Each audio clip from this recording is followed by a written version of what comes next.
And we are recording with Mr. Dave Gentry, and we are talking about dirty communist hippies of Portland, Maine on Saturday, April 29th, 2023 at 2:04 p.m. Eastern Time.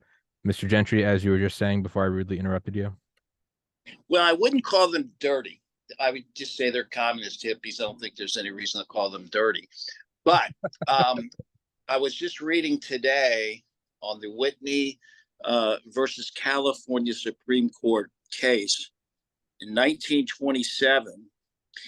And someone had started, a group had started the Communist Labor Party, and their stated goal was the overthrow of the U.S. government with violence. Mm-hmm. And so that went to the Supreme Court. Now, they didn't argue that they had First Amendment protection. But what happened in that case, they ruled that under a criminal law that, yes, you started a group to overthrow the government of the U.S. They were convicted of that crime. But in that, because there was a First Amendment element, Justice Brandeis gave what's probably the greatest defense of freedom of speech and liberty of any Supreme Court justice. One of the things he said is that inert people are the greatest menace to liberty. Inert people. People who do nothing. But he made very clearly the point that freedom of speech has to be protected. It's the grounds for our innovation, our prosperity, our happiness, and our courage. He said freedom gives us happiness and courage. And so it's the heart of who we were and hopefully still are as an American people. But the point was, in his argument, defense of freedom of speech, he used the word, he basically said, if speech presents a clear and present danger that would keep the discussion from happening, then that is not protected by the First Amendment. Why? Because you need open and free discussion to arrive at political truth. Mm-hmm. Now, notice this is 1927. He used the word political truth. Okay? People educated in our universities today and running our corporations don't have that Western tradition historical view of truth, that there's a right, there are wrongs, though there are antinomies in life. We believe that you can arrive at truth that promotes the common good and that promotes virtue. That's what our country was about. So anyway, that's how I, some things I was thinking about today. No, I like that. Inert people. That it's one of those things that as you get older and you realize your elders were correct and the little shithead in you still doesn't want to admit it. But it's what is it? What's the saying? Idle hands do the devil's work. It really is. Yeah. It's one of those things I never wanted to admit. After I got into medical school and decided not to go, and I lost my older brother, I kind of did nothing for like 2 years, and I just nosedived. I did more self-destruction in 2 years than I had in 25 years. And how old were you? Now I'm 32. How old were you when you had the 2 years of self-destruction? I was 23 when I lost my brother to suicide, so 23 to 25. And how did you pull out of it? Well, I got so low, I realized that I was hurtling towards suicide. So I called my parents and said I need to move home.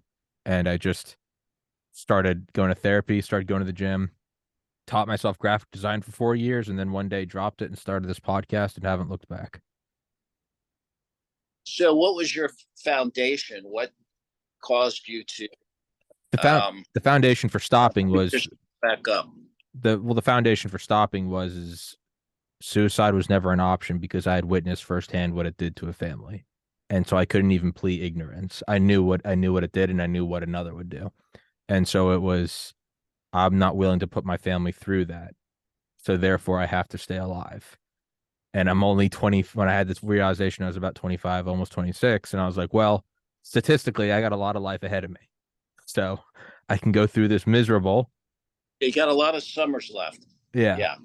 So I got busy, and you don't want to admit it. You don't want to say you were right, mom and dad, but staying busy, doing podcasts, listening to audiobooks, answering emails, phone calls, trying to build this business.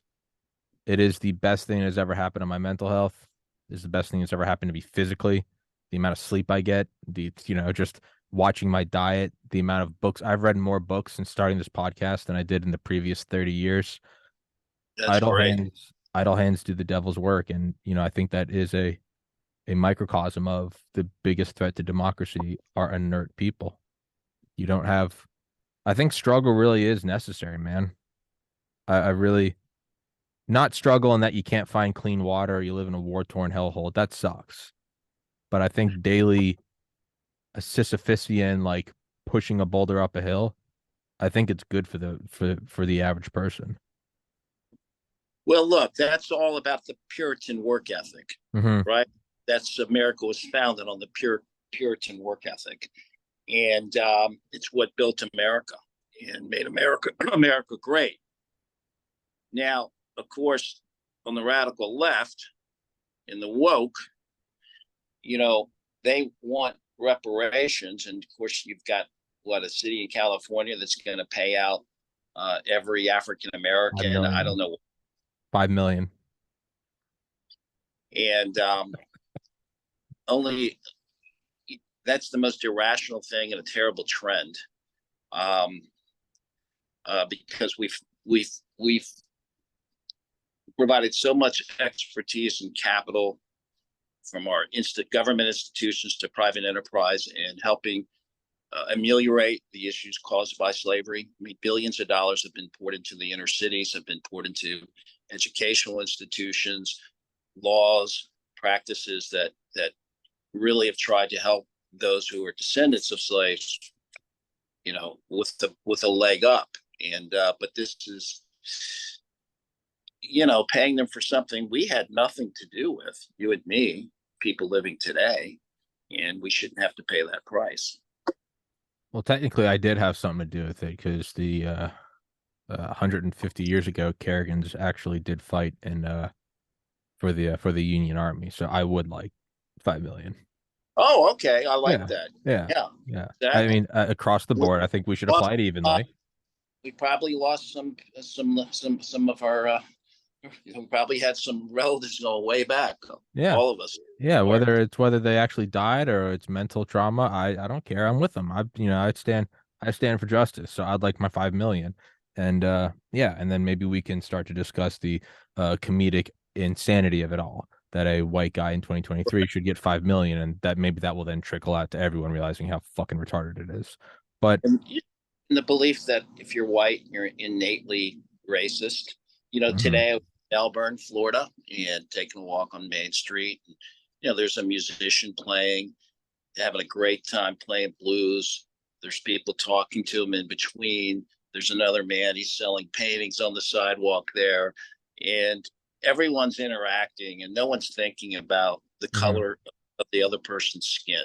That's the way real America works. There are the extreme, the KKK, the white nationalist. That's extreme.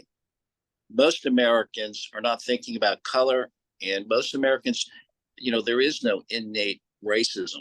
It just doesn't exist in the real world, with the exception of these fringe groups. And that's what they are, our fringe groups. And as easy as a hot topic, hot button issue it is, and it gets everybody hot under the collar. The reality is I think we all know deep down that probably I'd say over 99% of people truly don't give a shit about race. I'd say over that. And the more, the first step is acknowledging that these are fringe groups, right? The loudest people get heard the most. They're amplified by social media where you don't have to physically see who you're talking to, right? So, like right now, if I looked at the live stream, I might say 20 people are watching. Maybe that's 20 human beings. That might be 19 bots. I have no idea. Or it might say that there's 20 people watching and there's actually 200 people, but it's being censored. Social media amplifies it, and there's really no way to find out who there is. So the point of that is once you can identify that these are fringe groups being amplified, you're getting closer and closer, right? It's like the kids starting to realize Santa's not real. All right, keep walking that out. Well, then why is it being amplified? Who's doing that? Well, who would benefit from us arguing? Probably people who are higher up and don't want us addressing more systemic issues like a strategic oil reserve or demographics or natural resources or the perpetual war machine. Those are all things that keep us from discussing those things. Is a pink-haired lady screaming at a guy in a KKK mask. And I think as long as people start it's the mouse going to the cheese, like keep walking, you're almost there. It's not just that they're fringe groups. Who is behind the fringe groups? They're going to scream and yell on their own. That's a given. But why is it amplified so greatly? Why do these massive 6 news corporations have a stake in it? That controls our media and in many branches of our government, and so they amplify it. Okay, and these are elitists running these news organizations that live in virtual castles surrounded by walls. And so they don't interact. They've never been part of anything that they're trying to protect or they describe. So we move on. But again, back to Whitney versus California and Brandeis, idea that he said there is something called political truth. That's an incredibly important point. It's an important point for a couple of reasons, but one of the ones that's kind of curious is that not scientific proof or truth, excuse me, where we can measure something and reproduce it. But the very reason I loved organic chemistry but hated literature was organic chemistry. There was a right and a wrong answer. Calculus, as much as I sucked at it, there was a right or a wrong answer. You get into literature and you're like, I think Shakespeare meant this. And your professor's like, no. And it's like, well, how do you know? He's dead. That's kind of fascinating. Political truth. Because, well, whose truth?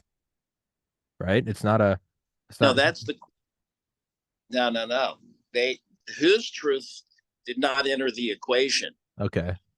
Objective truth. Gotcha. That which contributes most to the good of man and the good of civilization and the good of society.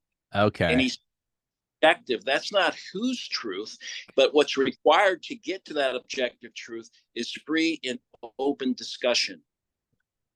Okay.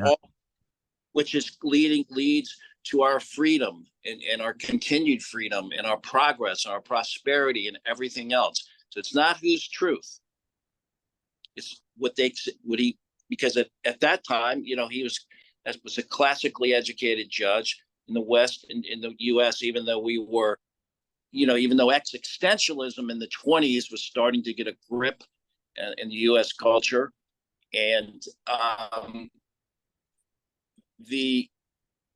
he still believed there was objective truth. And existentialism, of course, there is no objective truth. You do what you feel is best. And as long as you choose it, then that's good. That's your truth. But we're talking about the truth.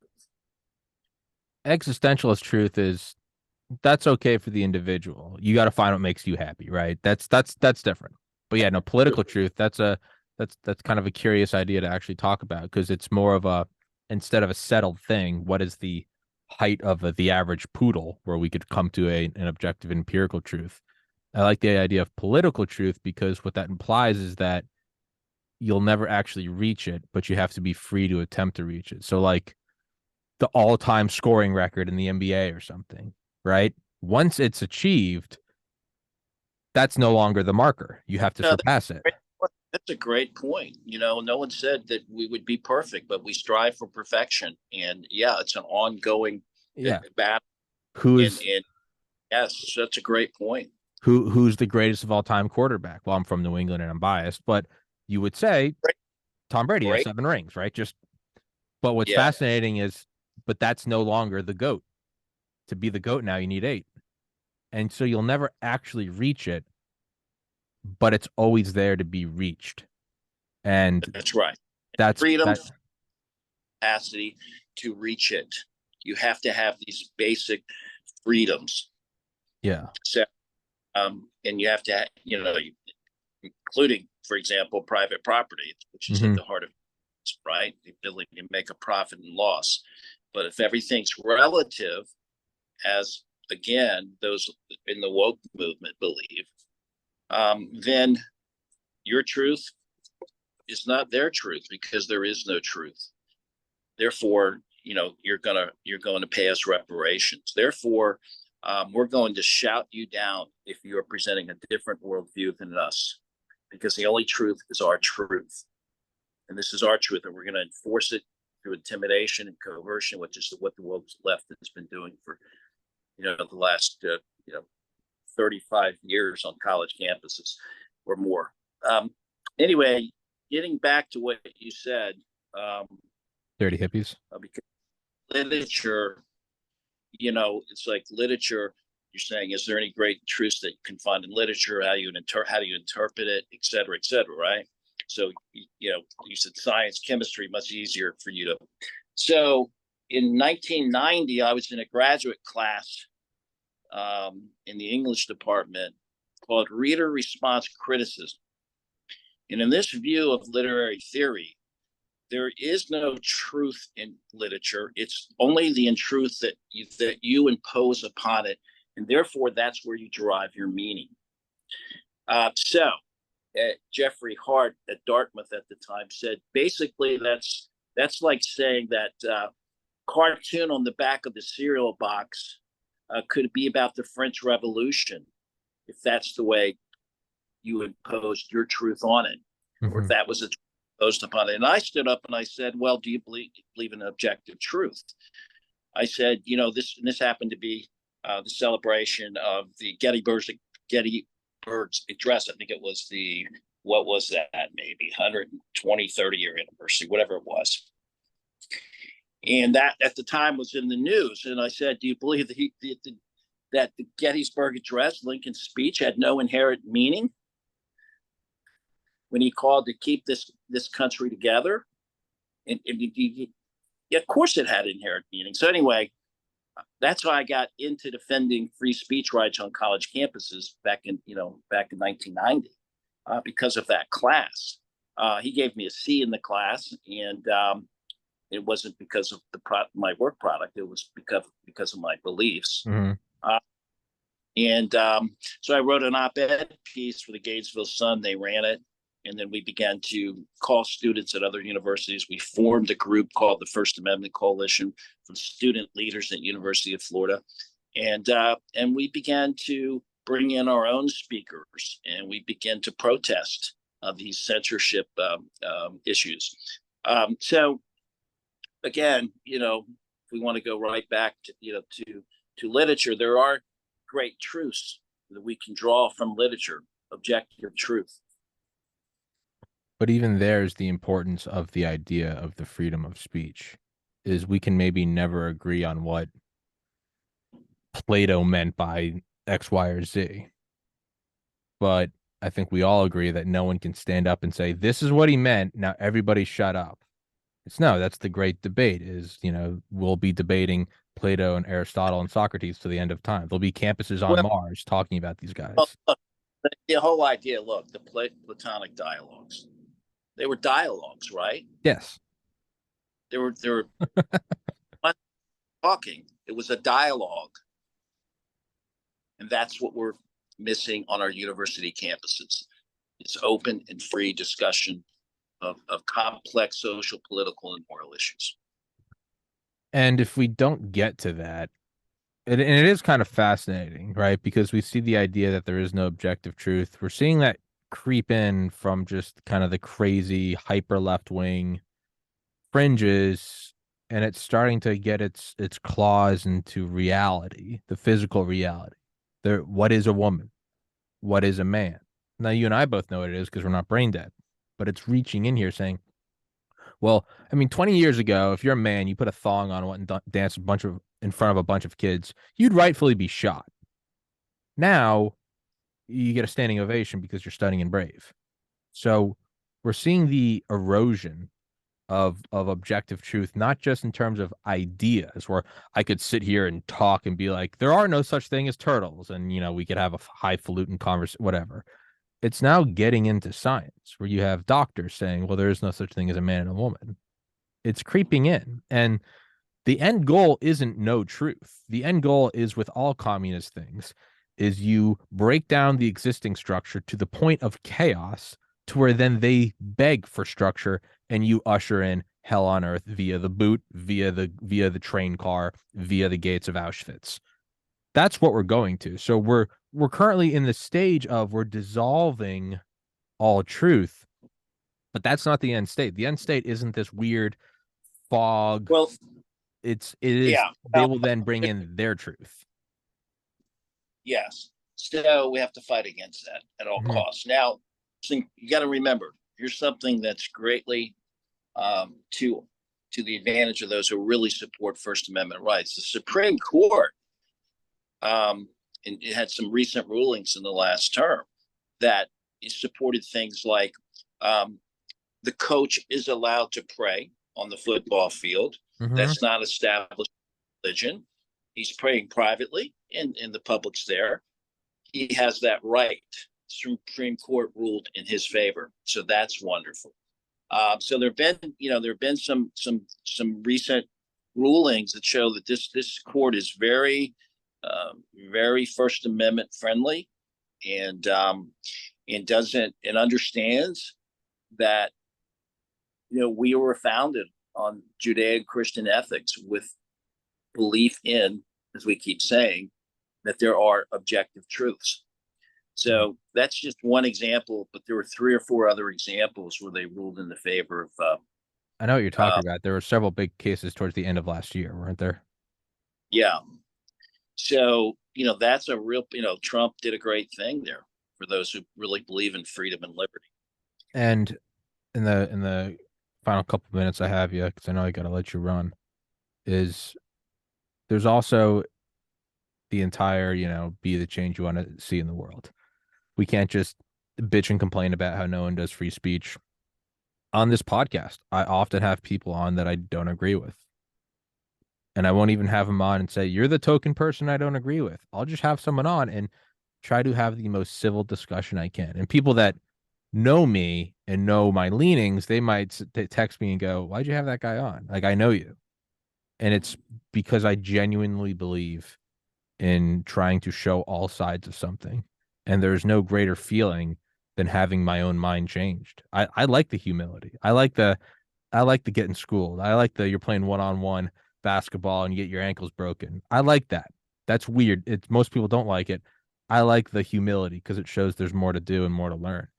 And you get a bunch of hate emails. Why the fuck did you talk to this person and that person? But my logic is if I can't do that on my own little podcast, and if I can't take mean comments, well, then how can I expect anyone else to carry that torch and to stand up for free speech? So, you know, if you can't recycle, then you can't complain that, China's burning coal or some shit, right? If you can't take 2 seconds to separate the cans from the trash, then you really can't point a finger. Well, that's another great point. It kind of leads us right back where we started with Whitney versus California, because Brandeis said, the best cure for bad speech is more Yes, speech, not, mandated silence. that's always the case. So I'm reading Legacy of Ashes by Tim Weiner, A History of the CIA. And Oh, interesting. Yeah. yeah, and they're going over the Cuban Missile Crisis. And I've read a million things about the Cuban Missile Crisis, but I never knew this. And it's Kennedy had election coming up in a couple months, or re-election or whatever, midterms, whatever it was. So this was 62. And a U-2 overflight saw some SAM sites. And so the CIA analyst runs into the Oval Office and he goes, I got a SAM site. I got a SAM site.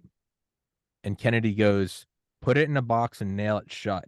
I can't have domestic turmoil over could there be anything over Cuba. And he goes, not only put it in a box and nail it shut, like pause U-2 overflights. I don't want to see Cuba, which is a form of censorship. I don't want to see it. Shut it down. That is the exact window that Russia started bringing in nuclear missiles, just by chance. So censorship and shutting down ideas is not just something that's not good for social media. It quite literally resulted in the Cuban Missile Crisis. Had we seen them coming, we would have embargoed it right there. That almost led to World War III. So this isn't some luxury of a first world to be able to speak your mind. Any form of shutting something down because you don't like it can result in, it can have echoes and ripples through the highest levels of human power. I mean, the Oval Office, the Cuban Missile Crisis, Kennedy v. Khrushchev. If that is not a beautiful example of more speech, not less speech, more YouTube photos, not less YouTube photos, then I don't know what is. That's my 2 cents. Mr. Gentry, Well, another great point. I said I'd let you go at 2:30, and I'm a man of my word. Like picture so much, I'll give you a poem to read. All right, the love Okay, song of Alfred Proof Rock by T.S. Eliot. let me write it down. Hold on, say it again. The love song of J. Alfred Proof Rock. The love song of J. Alfred Proof Rock. Yes, T.S. Eliot, written in the 20s, 30s, and he's really in that poem commenting malaise of American culture and all those things in our culture that cause conformity and ultimately unhappiness. So it's a great poem. Oh yeah. Well, guys, please go follow Mr. Gentry. In the description is his Twitter, his or not website, not Twitter, Facebook, LinkedIn, website, and I'd love to. Yeah, the gentryreport.com comes out every Thursday. Those links are in the description, and I Have you appreciate. subscribed? Excuse me. You subscribed yet to the Gentry Report? No, but I feel like I should. Should. I'm being put on the spot. I'm being embarrassed. I'm being attacked on my own podcast, but I respect it. I'd love to get you on here for like an hour podcast sometime, man. 30 minutes is great, but yeah, you can really get the idea start to get the higher order blossoming of ideas around 45 minutes to an hour. So I'd love to steal you for an hour sometime if I can. All right, my friend. Great to see you again, Tommy. You too, man. Enjoy that cigar. Enjoy the yacht, which is, I think is where you are. I don't know. You were on the yacht last time. I can't tell, but Yeah. hell yeah. Well, Enjoy yourself with you. All right. Great to see you, Tommy. you too, man. Thanks for coming on here. It's a pleasure talking with you. You're a brilliant guy. The greatest compliment I can give anyone is inviting them back on the show. I'm my own boss. There's no focus group. There's no board of directors. It's a dictatorship. So if I have you back on, it's because I like talking to you. You're a cool dude, Mr. Gentry. Thank you so much, guys. In the description, please go follow him. Visit his website. I will text you, and I'm gonna steal you for an hour sometime. Thank you so much, man. Take care. Peace.